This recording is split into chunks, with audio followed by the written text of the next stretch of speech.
Bismillahirrahmanirrahim. Alhamdulillahi rabbil alamin. Wassalatu wassalamu ala al-mab'uthi rahmatan lil alamin. Nabiyyina wa habibina wa qudwatina Muhammad ibn Abdullah wa ala alihi wa sahbihi wa man sar ala nahjihi wa ihtada bihadihi wa istanna bisunnatihi ila yaumiddin. Amma ba'du. Muslimin dan muslimat, para jemaah, para pencinta ilmu sekalian, Assalamualaikum warahmatullahi wabarakatuh. Alhamdulillah, syukur kita kepada Allah Azza wa Jalla kerana pada hari ini 4 hari bulan Syawal 1443 bersamaan dengan 5 hari bulan 5 2022, kita dapat teruskan pengajian kita dalam kitab yang anda baca ni. Nama dia Atabat Al-Ubudiyah. Kitabnya kecil saja tapi menarik perbincangannya. Tajuk dia Atabat Al-Ubudiyah. Perbincangan tentang Al-Ubudiyah, perhambaan kita kepada Allah Azza wa Jalla.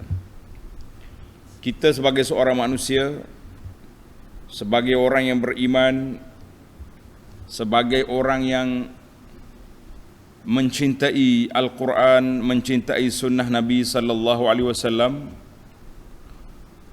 maka menjadi tanggungjawab dan kewajipan kita iaitu mantapkan iman kita, kuatkan akidah kita melalui ilmu, meneliti, mengkaji dan juga mengaji Al-Quran.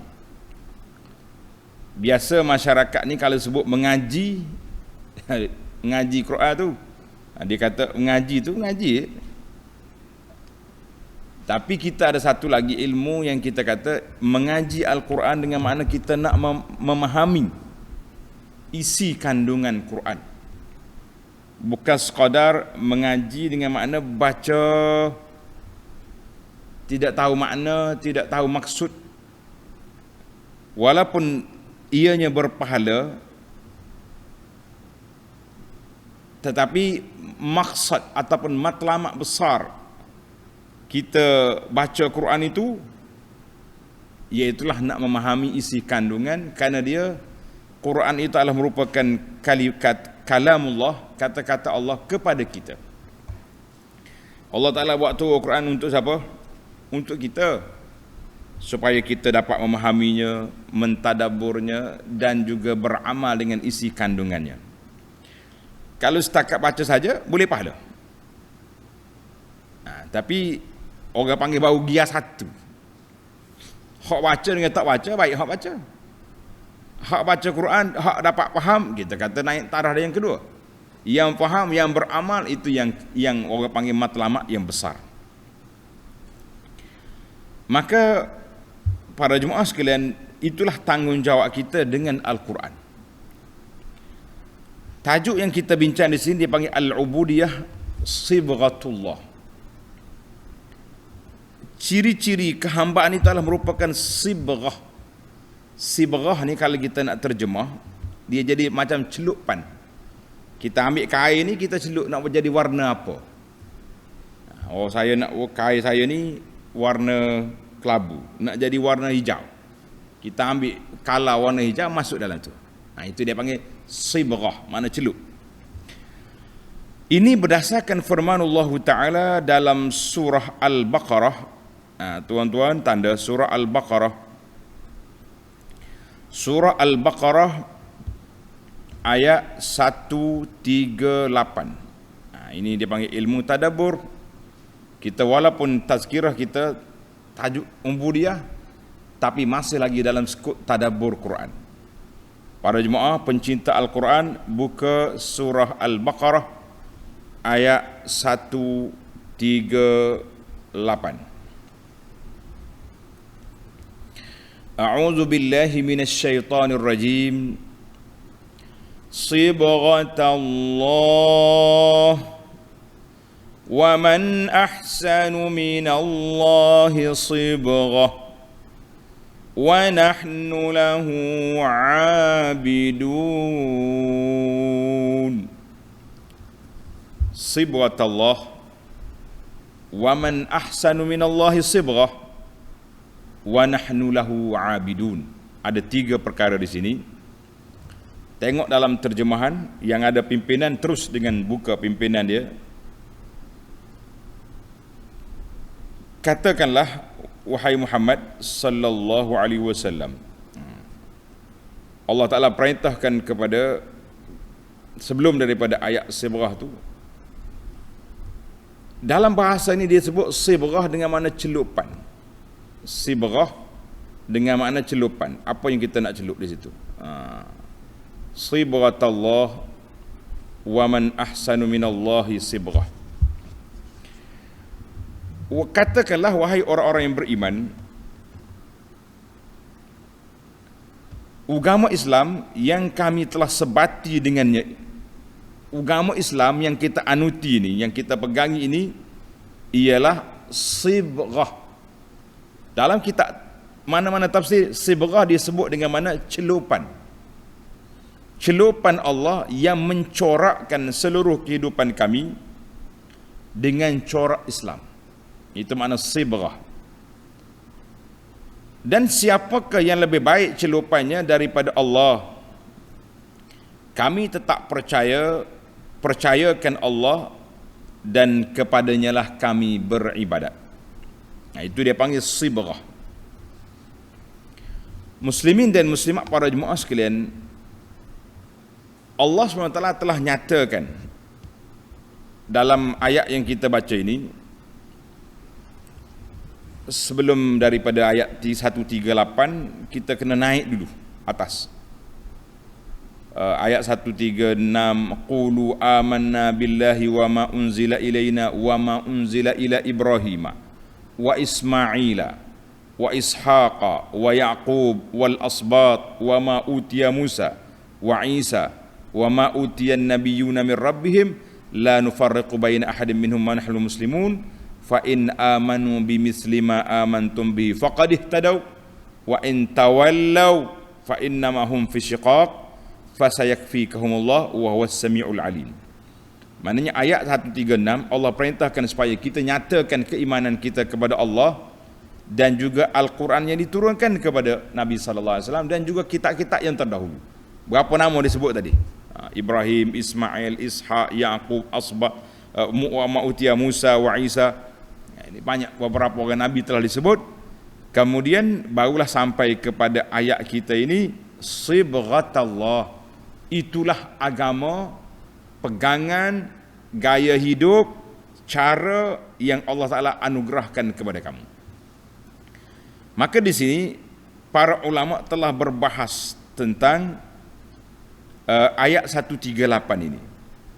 Allah Ta'ala perintahkan kepada Nabi sallallahu alaihi wasallam supaya bagi tahu kepada Yahudi, Nasara, pengikut-pengikut agama Nabi Ibrahim, bahawa apa yang Allah Ta'ala corakkan, sibrah mana corakkan, dari sudut warnanya, dari sudut gayanya, dari sudut jenisnya, iaitulah semua orang ini mesti tauhid kepada Allah Azza wa Jalla dan meninggalkan syirik terhadap Allah dan juga segala kesesatan yang menyimpang jauh daripada hidayah Allah Azza wa Jalla. Maka di sini ada 4 perkara yang kita bincang. Apakah makna sibrah? Makna sibrah. Yang kedua, apakah maksud dalam ayat ini? 2. Yang ketiga, kenapa Allah guna perkataan sibrah, celupan? Yang keempat, apakah dalalah ataupun petunjuk daripada ayat yang kita baca ini kepada kehidupan kita? Maka ini 4 perkara yang kita bahaskan dalam tazkirah kita ini, insya-Allah. Yang pertama, makna sibrah. Amma ma'naha fas-sibratu, sibrah tu maksud dianya talwin, nak mewarnakan sesuatu benda. Kita kata baju kita nak warnakan. Saya nak warna baju saya ni, kain saya ni warna dengan warna apa?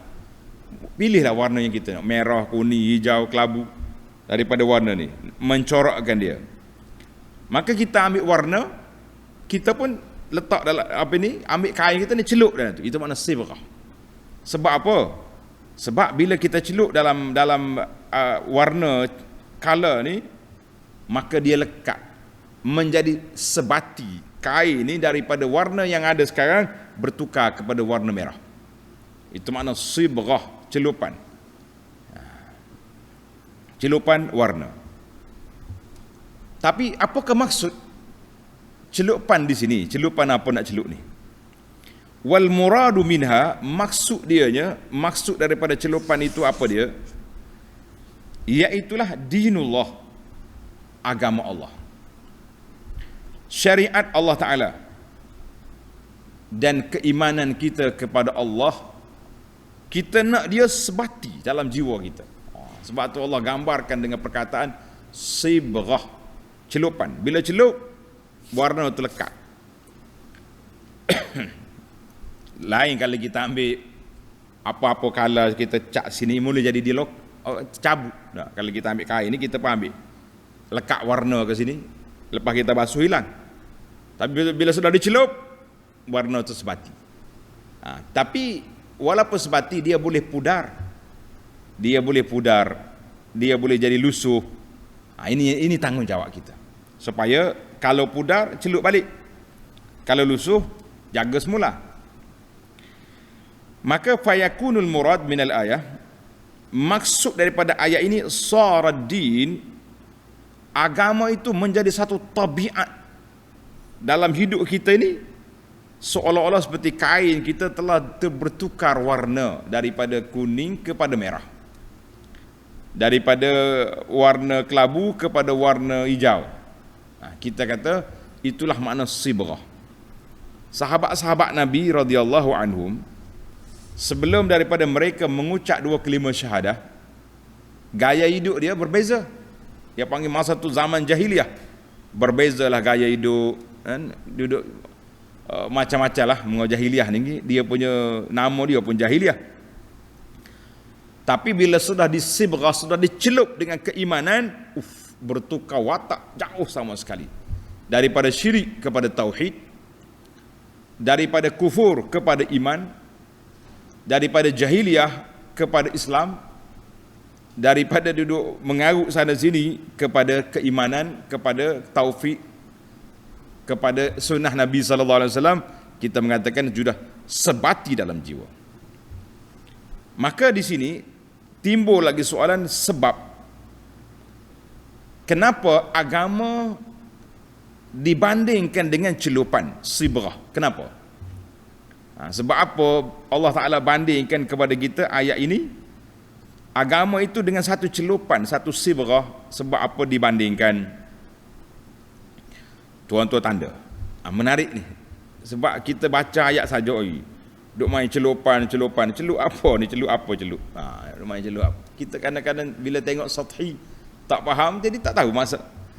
Li'annal murada, kerana maksud daripada kita mengabdikan diri kepada Allah Azza wa Jalla dan beragama dan beriman, hendaklah kita tak jadi seperti celupan kain ataupun kulit. Apabila diletak warna sekalian, maka itulah seumur hidup dia, tak akan berubah. Jadi kalau kita kata warna ni, dulu kain saya ni warna hitam, warna kelabu, hitam payah, sekarang nak tukar tak? Warna kelabu, warna putih, sekarang ni sudah jadi warna hijau. Bertukar dah tu, tak boleh nak ubah balik, tak boleh dah. Itu boleh kita celup semula. Maka kulit-kulit pun sama juga. Kulit warna ni sudah jadi warna ni. Maka itulah di antaranya, seolah-olah engkau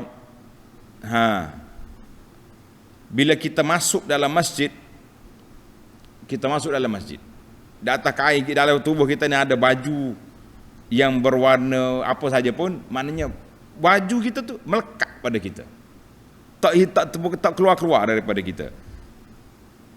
Keluar masjid pun baju tu juga dengan warna tu juga. Artinya semua bentuk kehidupan kita perlu kepada warna yang mencorakkan gaya hidup kita, mencorakkan gaya hidup kita. Apa kita? Kita nak tidur, bangun tidur, alhamdulillah, tuan-tuan sudah ada kitab. Kita sudah ada kitab perisai Muslim, kita dah baca. Ini di antara gaya hidup kita. Bangun tidur, subhanalladzi, alhamdulillahilladzi ahyana ba'da ma amatana wa ilaihin nusyur. Nak tidur, bismika rabbi wa, maknanya wada'tu jambi. Setiap pergerakan kita semuanya berkait dengan Allah, berkait dengan akhirat, memperingatkan kita kepada mati, memperingatkan kita kepada hidup. Maka kita mengatakan sibghah, gaya hidup, corak hidup kita telah warnai dengan warna Islam. Kita kata alhamdulillah. Maka itulah dinamakan agama itu sebagai satu celupan. Maka para jemaah sekalian, kita kena celup hidup kita ni dengan kebaikan. Yang pertama sekali, alhamdulillah kita telah beriman. Kita telah Islam, menjalankan rukun-rukun Islam, jalan dah rukun Islam. Kita kata alhamdulillah. Tapi bagaimana pula dengan amalan-amalan yang lain? Amalan lain apa dia? Muamalah kita dengan manusia. Apa muamalah kita dengan manusia? Perjanjian kita dengan manusia. Oh, saya kalau berjanji saya akan tunai janji, kita tak akan mungkir. Alhamdulillah.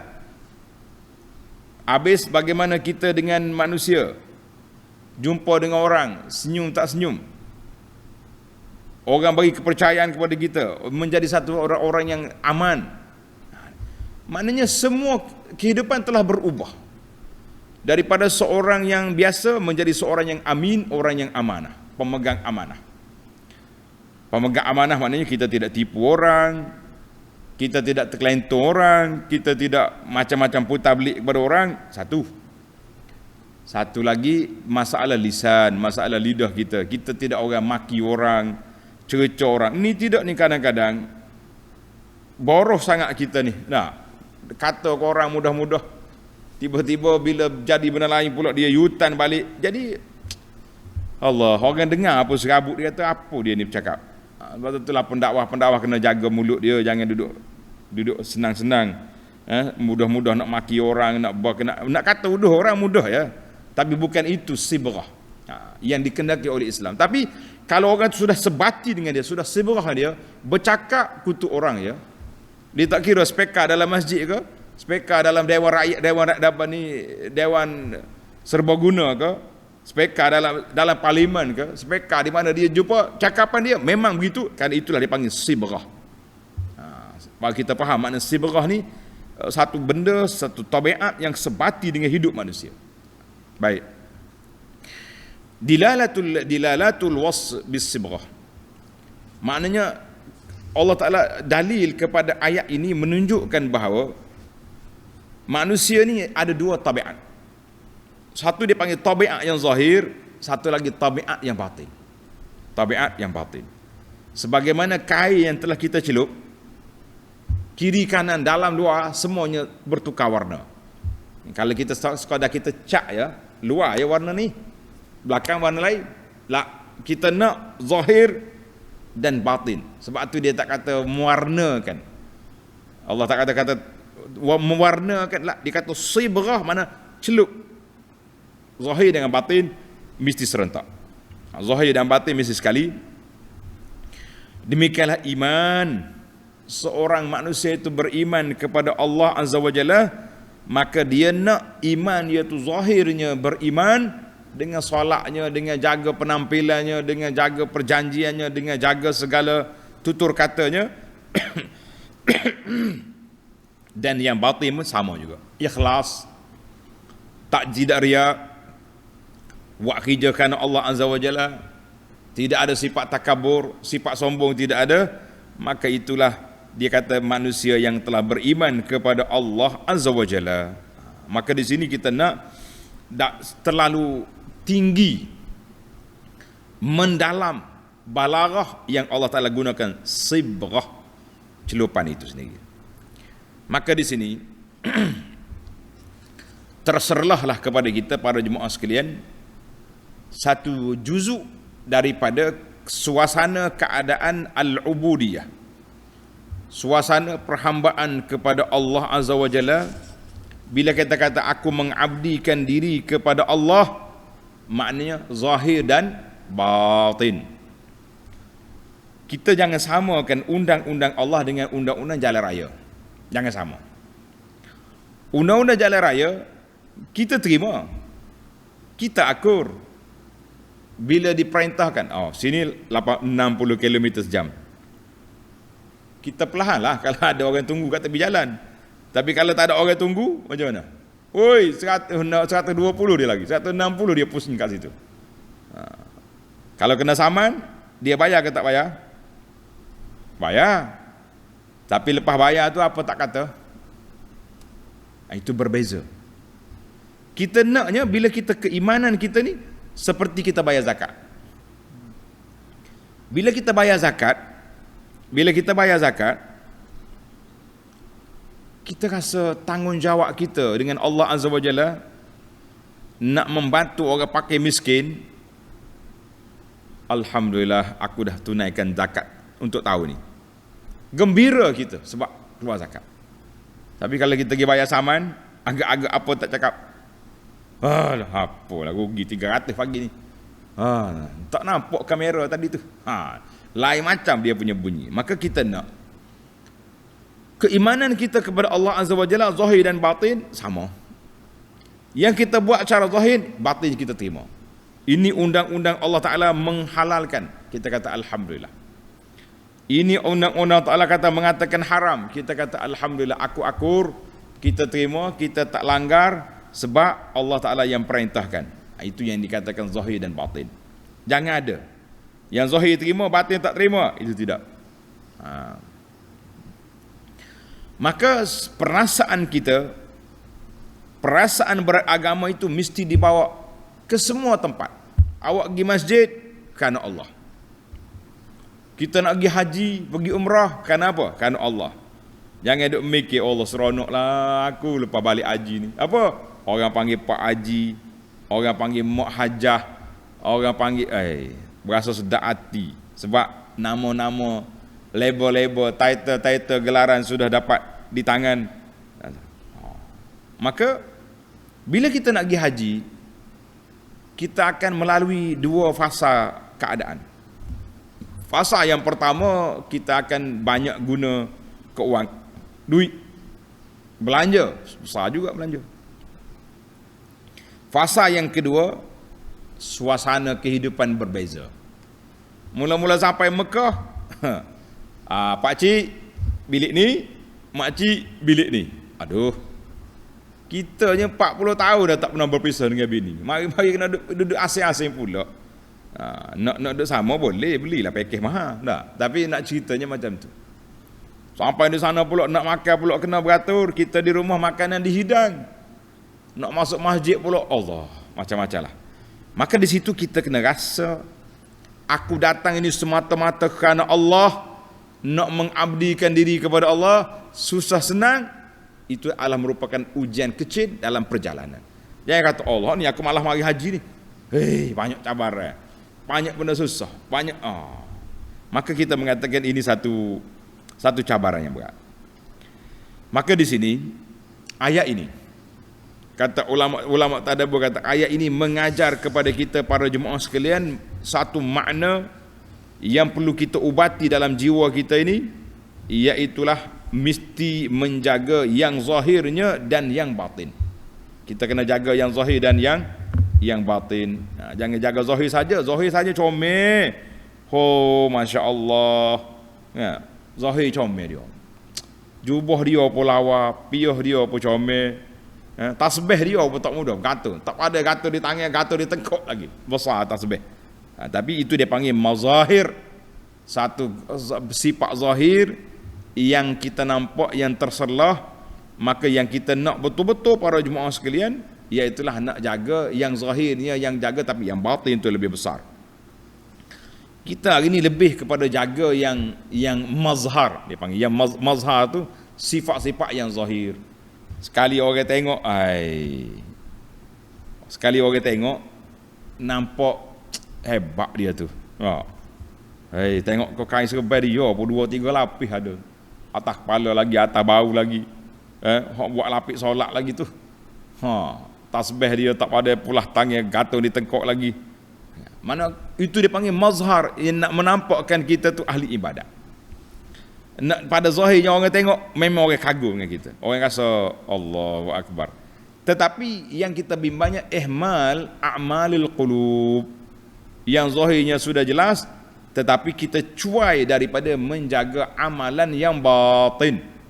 Amalan yang batin. Amalan yang batin apa dia? Inilah dalam kitab kita ni, kitab Penawar Bagi Hati telah menyenaraikan 10 sifat yang perlu kita jaga, iaitu ikhlas, sabar, syukur, menghilangkan perkara-perkara yang lawan daripada riya, takabur, tak sabar. Ini semua perlu kita perbetul balik supaya jadi sibrah, menjadi satu celupan yang sebati dalam jiwa kita dengan ayat yang kita baca. Baik, syaitan dia tak relax. Syaitan dia tak ada masa untuk meninggalkan kita. Habis macam mana? Dia cuba ganggu kita, ahli-ahli ibadat seperti tuan-tuan dan puan-puan yang baik-baik ini. Dia ganggu kita dengan satu pemikiran nak pisahkan kita dengan amalan batin secara mengikisnya secara tak sedar. Contoh dia kata,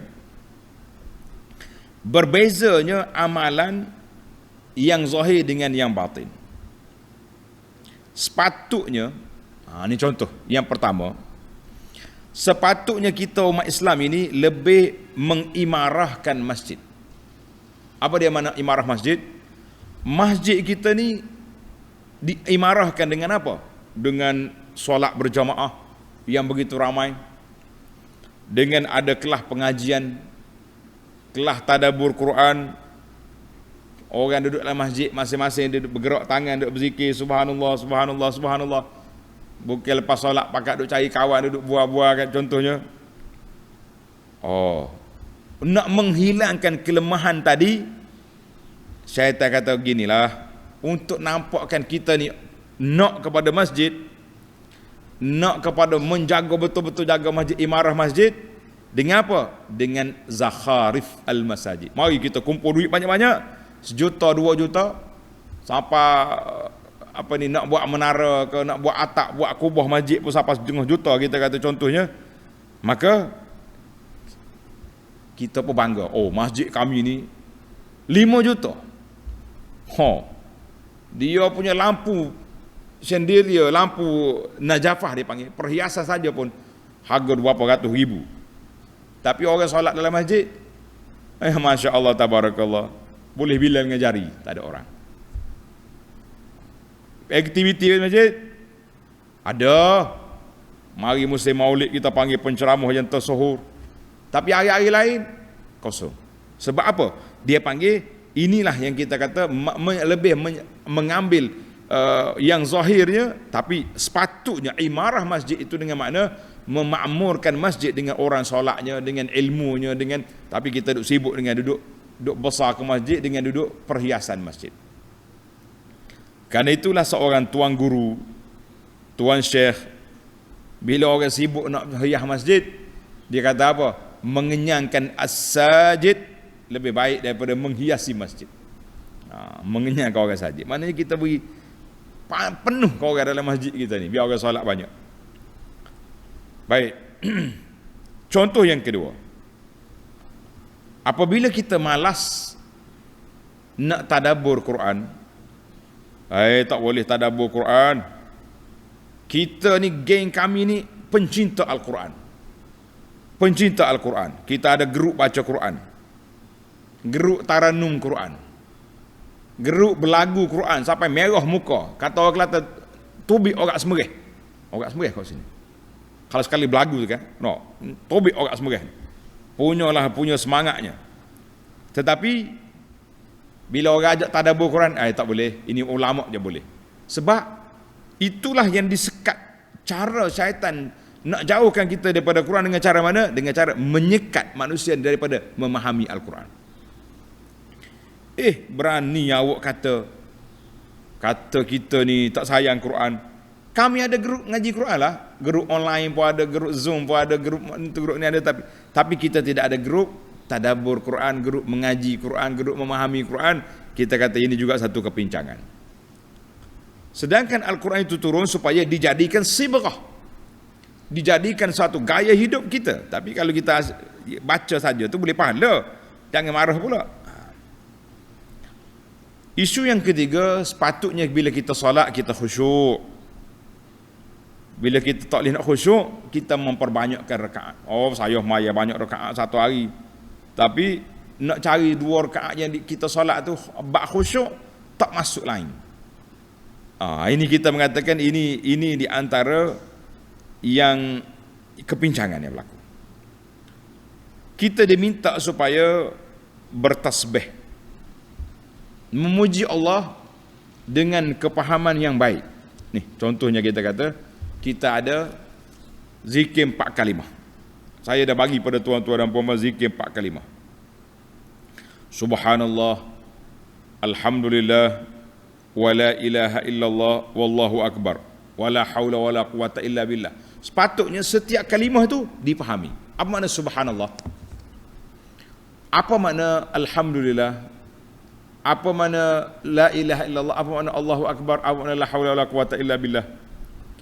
Waktu ana belajar dulu di Universiti Madinah, sahabat-sahabat kita, beberapa orang kawan telah ditugaskan oleh pihak universiti supaya buat kajian, dia panggil risalah, tesis, master ke PhD, nak korek satu-satu dilalah lafaz nabawi, Nabi ajar, tasbih dan dilalah dia, menunjukkan kepada keagungan Allah. Sebuah buku tulis 500-600 muka surat, takbir dan dilalah dia.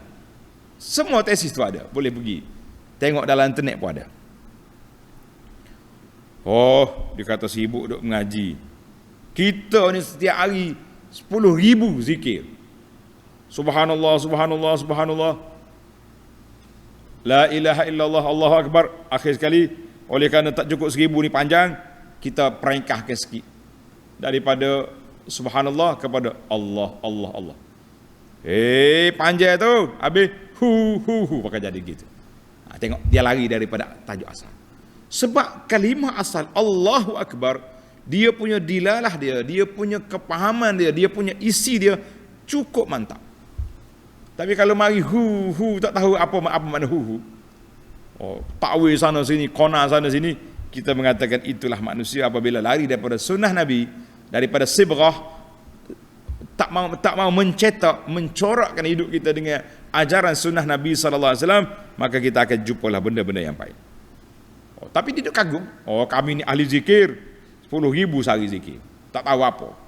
Ni pula bahasa jenis berzikir bergoyang pula, hok bangun, hok tak bangun pun duduk bergoyang, main pokok gendai pula. Kita kata semua tu talbisu iblis, permainan iblis nak menyekat manusia daripada memahami maksud mengagungkan Allah dengan sebenar. Maka berterusanlah pemisahan di antara zahir dengan batin, maka disitulah kita mengatakan dilalah sibrah yang patutnya kita letak dalam diri kita tidak menjadi. Baik para jemaah sekalian, maka dalam Al-Quran, tuan-tuan tengok dalam Al-Quran Al-Karim banyak kalimah-kalimah yang menunjukkan kepada al-ubudiyah. Al-ubudiyah menunjukkan kepada kehambaan kita, perhambaan kita kepada Allah Azza wa Jalla. Seperti kalimah abada, abadtum, abdana, abadnahum, a'budu, na'budu, ta'budu, abidin, al-ibad. Semua tu kalimah-kalimah membalik kepada mufradat dia, menunjukkan kepada abdun, hamba. Kita ni hamba Allah. Untuk nak merealisasikan al-ubudiyatu lillah, kita ni perhambakan diri kepada Allah Azza wa Jalla. Sebab kalimah abdun, hamba Allah, kalimah yang murni, yang suci, yang digunakan oleh Allah Azza wa Jalla ketika nak puji hamba dia. Contoh, Allah Ta'ala puji beberapa orang Nabi. Kita ni semua ni ilmu tadabbur kita dah lalu, alhamdulillah. Tuan-tuan dan puan kata alhamdulillah. Ketika Allah puji Sulaiman, Tuhan kata apa? Ni'mal 'abdu. Sebaik-baik hamba kami Sulaiman. Innahu awwab. Allah puji Ayub, ni'mal 'abdu. Sebaik-baik hamba. Siapa dia? Ayub yang sabar. Innahu min ibadina. Allah Ta'ala puji Nabi SAW, subhanallazi asra bi'abdihi laylan.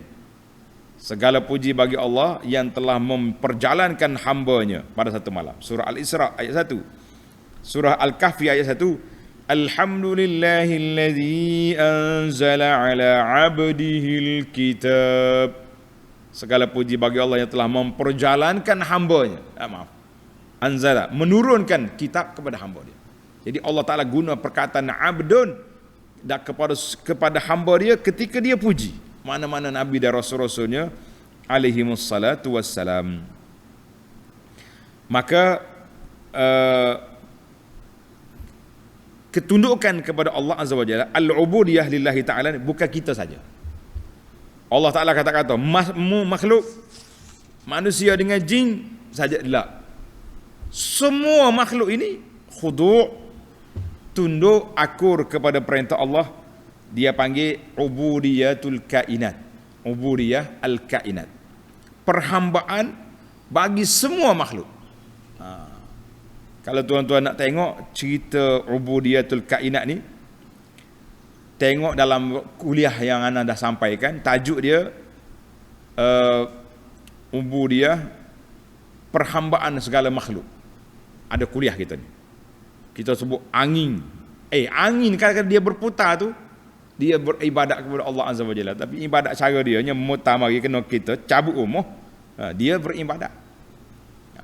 Dalam satu riwayat, Nabi kita balik daripada musafir, tiba-tiba angin pusing kuat tengah padang. Orang tanya bahaya tu Rasulullah, angin tu dia ada, angin tu happy. Dia happy. Happy kerana ada salah seorang munafik di Madinah mati.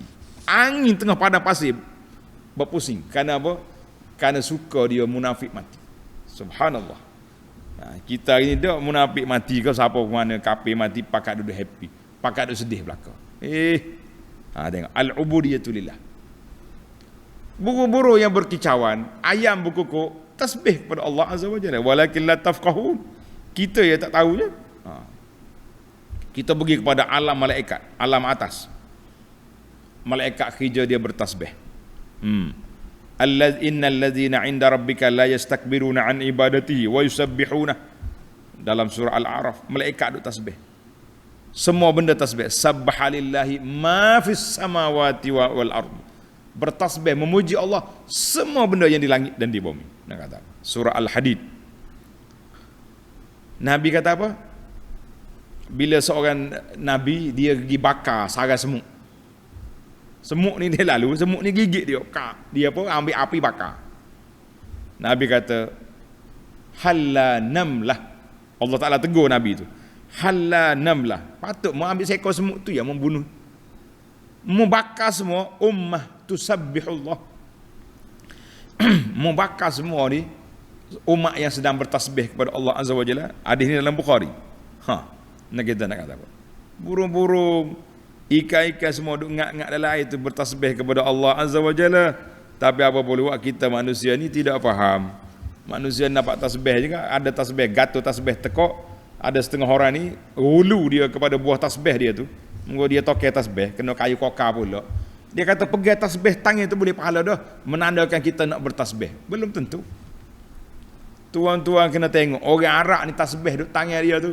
Pasal itulah syekh kami dulu dia kata ini masbahah ataupun mirwahah. Dia boleh jadi tasbih, boleh jadi kipah. Kaji tengok ke Arab. Dia pegang tasbih dia tu, duk pusing gitu, pusing tasbih. Tu kipah dia panggil main. Bagaimana bila pegang tasbih tu, bertasbih dak? Tasbih. Kalau gantung tasbih mana? Gantung tekok lagi kita tak tasbih, tak jadi. Dia kata tuan-tuan belilah tasbih gantung di tengkok ni. Tanda kita ni ahli ibadat. Kita gantung tasbih tu sudah bermakna kita sudah bertasbih boleh pahala. La, tasbih ni kita kena buat. Baiklah para jemaah sekalian, inilah di antara rahsia Kenapa Allah Subhanahu wa taala letak kepada kita sibrah? Sibrah ni dia nak apa? Nak sebatikan jiwa kita dengan agama, dengan syariat, dengan Quran, dengan sunnah Nabi sallallahu alaihi wasallam. Kalau kita boleh cakap bab sunnah ke, boleh cakap teori tu teori ni, tapi dari sudut amalan kita tidak naik taraf, maka kita mengatakan itu hanya teori. Itu hanya teori semata-mata. Lah. Kan itulah tuan-tuan tengoklah. Kita nak belajar ke, kita nak ambil dengar tazkirah ke, nak buka video ke, tengok 1 2 3 video tu. Kalau mula ceramah sekejap duk maki orang, duk kata ke orang, duk mencarut, tinggalkan dah. Keluarkan daripada senarai orang-orang yang boleh berguru dengan dia. Kita tengok sibrah dia nya, duk main hadis palsu ya cerita, mimpi-mimpi sana, mimpi sini. Kita kata itu sebati dah dengan jiwa dia. Carilah orang-orang yang lebih baik, yang boleh menyelamatkan kita dunia dan akhirat, insya-Allah, supaya sibrah sebati dalam jiwa kita mengikuti sunnah Nabi sallallahu alaihi wasallam dan mengikuti apa yang telah diajar oleh Allah Azza wa Jalla. Baiklah para jemaah sekalian, itulah tazkirah ringkas kita pada kali ini. Subhanakallahumma wa bihamdika asyhadu an la ilaha illa anta astaghfiruka wa atubu ilaik. Wa sallallahu ala nabiyyina Muhammad wa ala alihi wa sahbihi ajma'in walhamdulillahi rabbil alamin.